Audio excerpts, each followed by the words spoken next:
important to understand a certain hidden fact that their very existence speaks to us.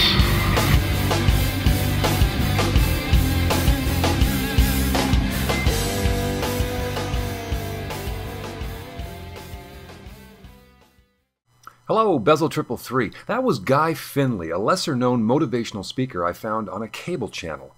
In 1979, Guy traveled to India and the Far East in search of deeper meaning in life, and as a result, he quit his burgeoning music career and began focusing on self-awareness. Through that experience, Guy has become an author, a speaker, presenting self-realization seminars, and is the director of the Life of Learning Foundation in Merlin, Oregon. The program I watched was called Wisdom's Way, and the topic was Learn to Ask for a New Life. As I watched, I couldn't help but see parallels to Christianity. So I want to look at some of the things that Guy says and compare them to the truth claims of the Christian faith. And that fact that's so important to understand is that by their very nature, whatever that creature may be, that creature asks for the life that it has. By its nature, the creature asks for the life that it has. Their nature attracts to them the conditions under which they live. Now, having listened to this talk a few times, I think Guy is saying that animals have a nature that is fixed and cannot change. Dogs bark, beavers build dams, and biting flies bite. So is it with a human being. You and I attract, without understanding that we do, all of the things that are part of our life. I know you're sure, as all human beings are, that they do not attract to themselves the things that make them ache. If the deer attracts to it the deer fly, the human being attracts to himself the tears. So what I hear Guy saying is that humans are like animals in that whatever we are experiencing in this life, it's because we are attracting it and asking it to come in. All of us know what it's like to be in the world and be preyed upon by what we think are influences outside of us. Well, I want you to understand that there is no influence outside of us that preys on us. There is no influence outside of us that preys on us that has the authority to continue making us a victim of its presence. No such state exists. For the deer and the buffalo and the tigers and bears, oh my, for them there is no choice. Human beings have the power of choice. You know, the biblical truth is that we all live in a world filled with much suffering, evil, and pain. 1 John 2:16 tells us that all that is in the world, the desires of the flesh and the desires of the eyes and the pride of life or the pride of possessions, is not from the Father, but is from the world. And just who has God allowed to influence this fallen world during this present evil age? Well, Revelation 12:9 tells us who. That ancient serpent called the devil or Satan, who leads the world astray. However, I agree with Guy here. Our biggest problem is not the devil outside of us, but our own sinful nature inside of us, through which we not only invite suffering into our lives, but we actually create suffering for ourselves and for others. But there comes a day when for some individuals, and I hope it's so for you, for some individuals the person no longer is interested in the things that will bring peace and contentment, that will bring love to them. They're no longer interested in having a life in a world in which they go out to acquire in order to be protected. They want the contentment, and they want the peace, and they want the love in and of itself without that which we call upon for it. You know, Guy is describing the essence of sin. That is, striving for a life of happiness, peace, and joy apart from the source of all those things. Most people try to get those things by possessing stuff, a bigger house, a better job, more money, and so on. But don't be fooled. A human being cannot simply get joy and peace without properly relating to the Creator God, who is the source of all that is good and joyful and peaceful. What does that mean? No intermediaries. Nothing that gives me this other than my relationship with God. Nothing that grants me this other than my relationship with real life. Now, here's the problem. On the one hand, Guy admits that this life can only come from God, but then he is completely vague and even confuses God with real life. And he's going to do this again, as we will see. Nothing that comes to somehow or other save me, because I have found that there is indeed a way in which a person not only is capable, but created to have a completely different relationship with life. But part of our problem is that right now, and I hope I can get this across to you, we meet life from a nature that, like the creatures that I'm describing, all it knows how to do is either run away from them or to run towards something where we believe there will be relief. But Guy, we do need saving because we're all lost. We're all trapped in an endless corn maze of suffering and death. Indeed, we were originally created in Adam to have a completely different kind of relationship, not with life, but with God. But because of sin, that's all changed.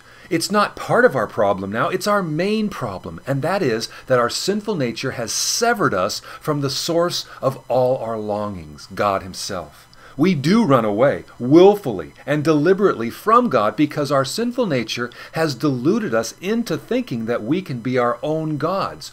Or, as the end of that terrible poem called Invictus goes, we want to be masters of our fate and captains of our soul. That you and I are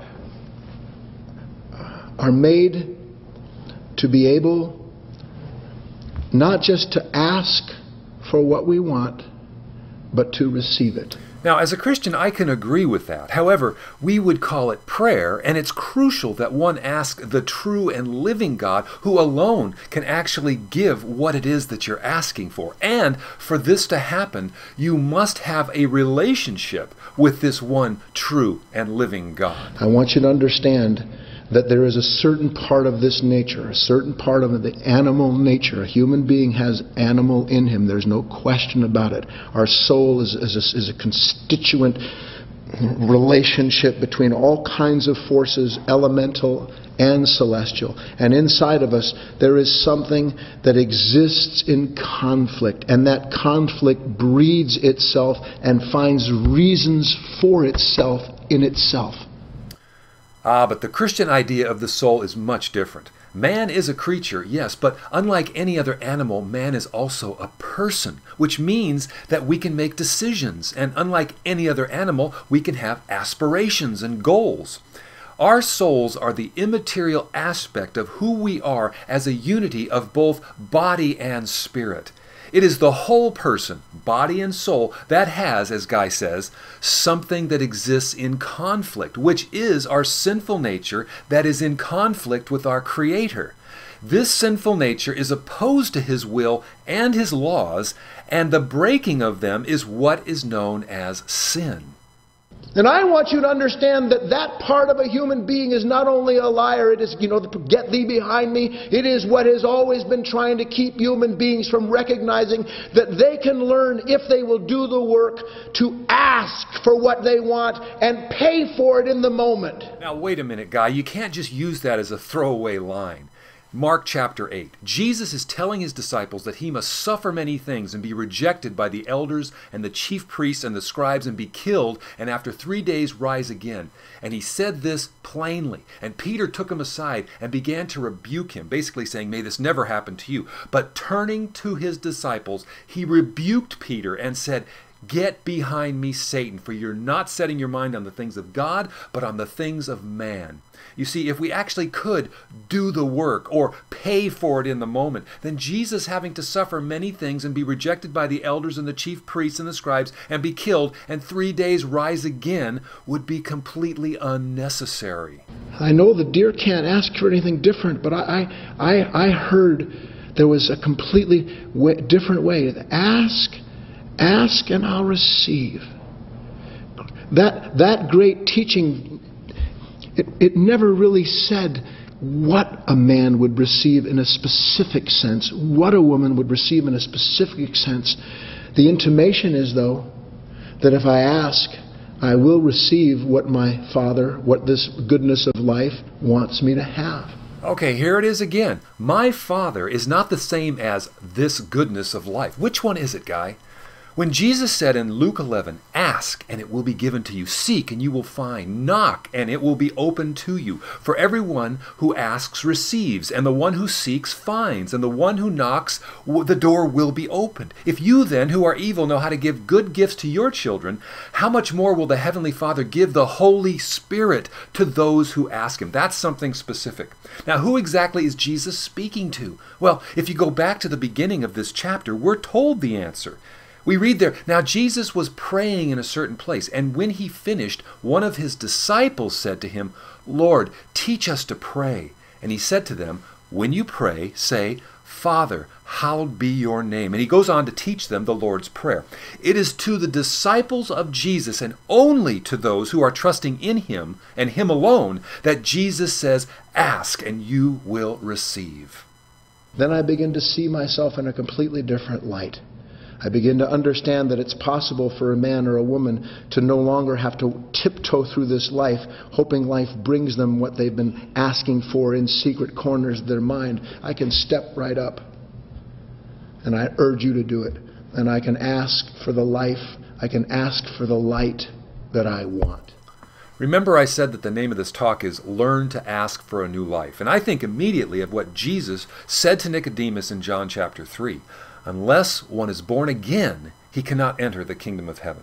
Now, Jesus was not saying to Nicodemus, "Now, go get busy and get yourself born again." He was stating this as a matter of fact. Only those who have embraced the gospel or good news of Jesus, his perfect life, his bloody death on a tree, his glorious resurrection 3 days later, all for our forgiveness and justification before a holy God, have received a new life and are in fact a new creation and can enter into God's kingdom and rule as his beloved children. The gospel of Jesus invites you to step right up. As we're told in John chapter 3, whoever believes in Jesus is not condemned, but whoever does not believe is condemned already because he has not believed in the name of the only Son of God.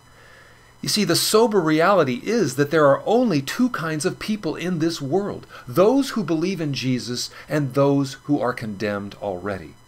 Jesus is the life and the light that you need. For this is his claim: "I am the light of the world, and he who follows me will not walk in the darkness, but will have the light of life."